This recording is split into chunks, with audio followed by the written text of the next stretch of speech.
Barber began to work. They began to have a good conversation. They talked about so many things and various subjects.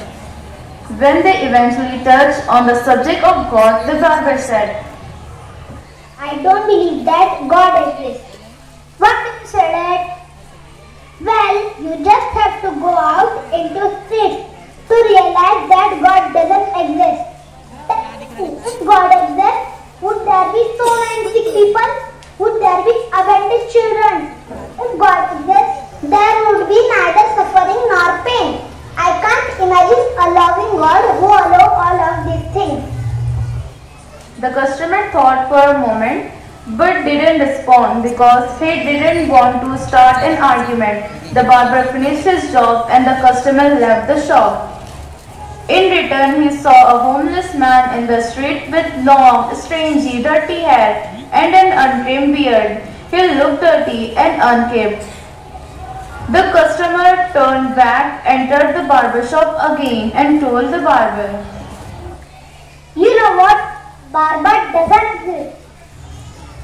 How can you say that? I am here and I am a barber and I just worked for you. No, barber do not exist because if they did, there would be no people with dirty long hair and untrimmed beards like the man outside. But barber does exist. What happens is some people do not come to me. Exactly, that's the point. God too does exist. What happens is some people don't go to him and don't look for him. The shunned barber was left speechless.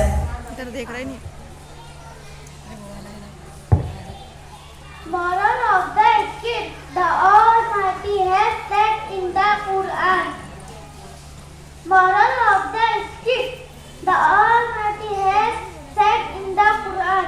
وَلَا تَكُونُوا كَالَّذِينَ نَسُوا اللَّهَ فَأَنسَاهُمْ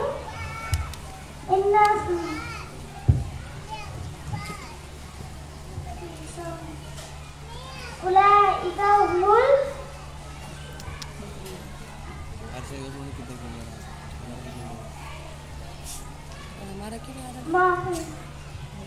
And do not be like those who forget Allah. As a result, makes them to forget themselves. It is Shaitan who are the evil doers.